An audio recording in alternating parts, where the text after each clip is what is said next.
തിരുവനന്തപുരത്ത് 11 വയസ്സുകാരി ക്രൂരപീഡനത്തിനിരയായി. അമ്മയുടെ സഹായത്തോടെയാണ് പീഡനത്തിന് ഇരയായതെന്ന് പെൺകുട്ടിയുടെ വെളിപ്പെടുത്തൽ. അമ്മയുടെ ആൺ സുഹൃത്തിന്റെ മുറിയിലേക്ക് മകളെ നിർബന്ധിച്ച് പറഞ്ഞയക്കുകയായിരുന്നു. രക്ഷിതാക്കളുടെ വിവാഹമോചന കൗൺസിലിംഗിനിടെയാണ് പെൺകുട്ടിയുടെ വെളിപ്പെടുത്തൽ. അമ്മയ്ക്കും തിരുവനന്തപുരം സ്വദേശിയായ സുഹൃത്തിനുമെതിരെ പോക്സോ കേസെടുത്തിരിക്കുകയാണ്. വിവരങ്ങളുമായി ശ്രീനന്ദ ചേരുന്നുണ്ട്.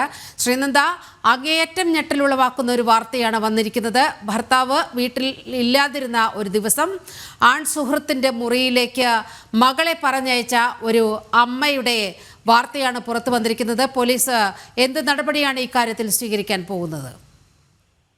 നീലിമ, കുറച്ചു ദിവസങ്ങൾക്ക് മുൻപാണ് ഇങ്ങനെ ഒരു സംഭവം നടന്നിട്ടുള്ളത്. തിരുവനന്തപുരത്ത് 11-കാരിയാണ് അമ്മയുടെ സുഹൃത്ത് പീഡിപ്പിച്ചെന്ന് കുട്ടി മൊഴി നൽകിയിരിക്കുന്നത്. പീഡനം അമ്മയുടെ പൂർണ്ണ സമ്മതത്തോടെ എന്ന് കൂടിയാണ് കുട്ടിയുടെ മൊഴിയിൽ നിന്ന് വ്യക്തമായിരിക്കുന്നത്.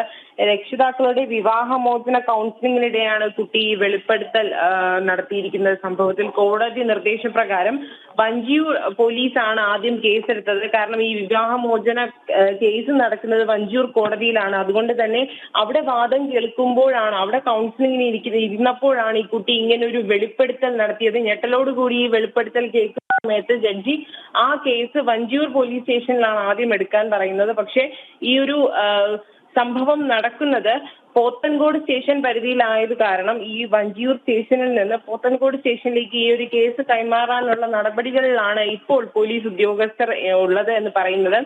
എന്താണ് ഇങ്ങനെ അമ്മ ഈ കുട്ടിയെ സുഹൃത്തിന്റെ മുറിയിലേക്ക് പറഞ്ഞുവിടാനുണ്ടായ കാരണം എന്നൊന്നും നമുക്ക് വ്യക്തമല്ല. അച്ഛനില്ലാത്ത ദിവസമാണ് കുട്ടിയോട് ഇങ്ങനെ ഒരു ക്രൂരത അമ്മയുടെ സുഹൃത്തിന്റെ ഭാഗത്തു നിന്നും ഉണ്ടായിരിക്കുന്നത്. ശരി ശ്രീനന്ദ, വലിയൊരു ക്രൂരകൃത്യമാണ് അമ്മയുടെ ഭാഗത്തു നിന്നും ഉണ്ടായിരിക്കുന്നത്. ആൺ സുഹൃത്തിന് സ്വന്തം മകളെ, 11 വയസ്സായ മകളെ വിട്ടുകൊടുത്ത ഒരമ്മയ്ക്ക് ഇനി അമ്മയ്ക്കെതിരെ എന്ത് നടപടിയാണ് പോലീസിന്റെ ഭാഗത്തു നിന്നും ഉണ്ടാകുന്നത് എന്നാണ് കണ്ടറിയേണ്ടത്. പോക്സോ കേസ് എടുത്തിട്ടുണ്ട്.